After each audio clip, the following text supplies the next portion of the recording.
Thank you. Next we have George Bennis coming up. And I've heard the story. It's a rare treat, as these other stories have been also. So thanks. You know, I just realized I'm the only guy telling stories. It's true, George. Today, we were going to have Drew, but Drew had to work, but it turned up here anyway.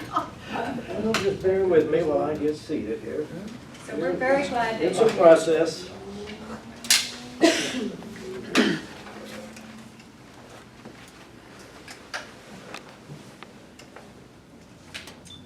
My story is based on a true story, but some of the facts have been changed in order to provide embellishment.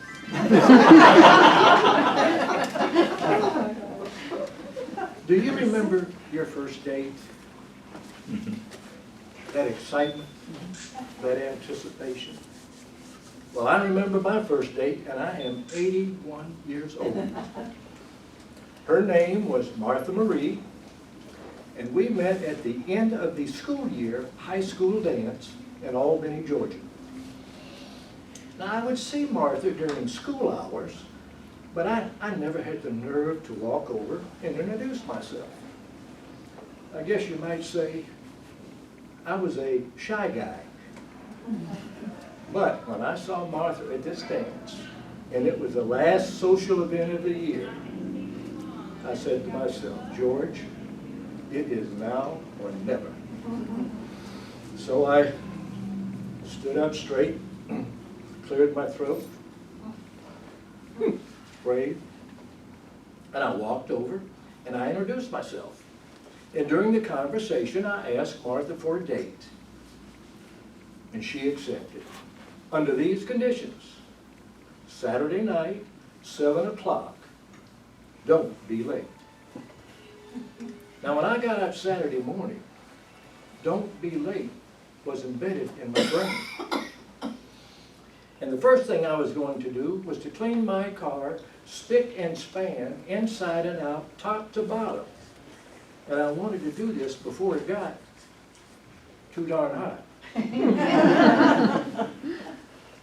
Now, my car was a 9-year-old, 1944, 4-door, faded gray Plymouth sedan.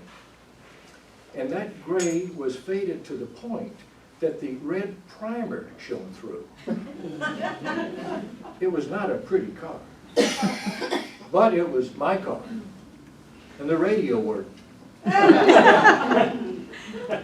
Well, I was about to polish my car when I realized that I was out of car polish. And time was an issue, so I had to improvise. And I used some of my mother's liquid beeswax furniture polish. And I'm telling you, when I finished polishing that car, it looked like it was still on the showroom floor. What I did not realize, however, was the liquid polish combined with the heat of the day would attract dust and dirt. Well, I finished polishing my car and I got dressed and I headed to Martha's house. And on the way, I stopped at a Kresge 5 and dime.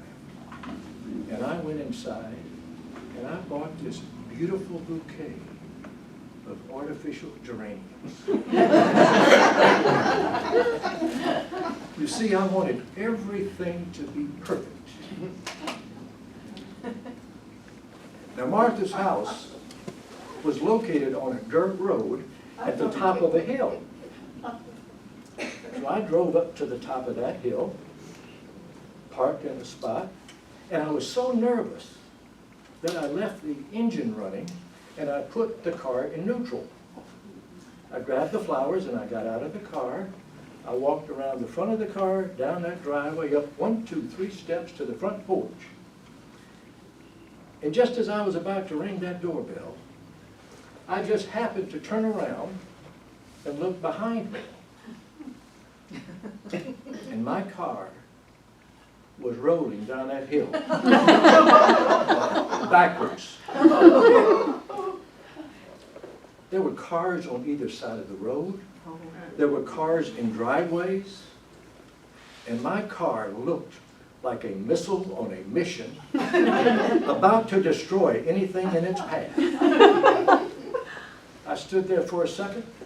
I threw those flowers up in the air. I jumped off of that porch. I ran diagonally across that yard. I jumped across the drainage ditch onto the running board of my car. I opened that door from the passenger side. I slid over to the driver's side, and I hit the brakes. And I closed my eyes. And finally, we slid to a stop. There was no impact. That was good. I sat there, my hands were frozen to that steering wheel. And suddenly, my car was totally engulfed and surrounded by this dark cloud of dust and dirt and debris. My heart was pounding a mile a minute, and finally that dust settled. And I once again attacked that hill. I parked in almost the same spot, but this time I turned off the engine and I engaged the emergency brake. I got out of my car and I looked at it, and I did not recognize my car. It had totally changed colors. It was covered in all of this dust and dirt, and a lot of that dust and dirt had drifted to the inside. I was panic-stricken. I stood there and I said, "Oh my gosh, what am I going to do now?" This was turning into the date from hell, and I hadn't even seen my date yet. Then this little voice, calming little voice from inside my head, spoke to me. And it said, "Maybe she won't notice."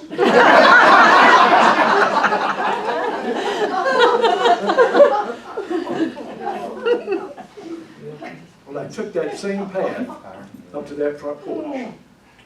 I picked up what was left of those flowers, dusted myself off a little bit, and this time I rang the doorbell, fully expecting to be greeted by this pretty young lady with these hazel eyes and shoulder-length brown hair, dressed like a movie star. Instead, I was greeted by a matronly woman with her hair in curlers, her shawl around her shoulders, horn-rimmed glasses sitting on the tip of her nose, with a cigarette dangling from her lip. And she looked down at me, and she said, "Yes, young man, may I help you?" I said, "Yes, ma'am. I am here to pick up Martha for our date."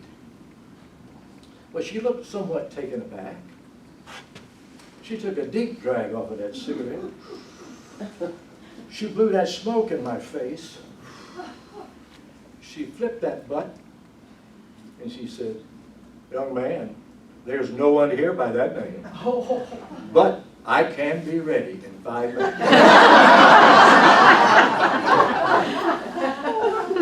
I stood there. I was horrified. I couldn't believe what I just heard. Hell, I was at the wrong house. I turned around. I jumped off of that porch. I ran straight across that yard onto the running board of my car. I opened that door from the passenger side.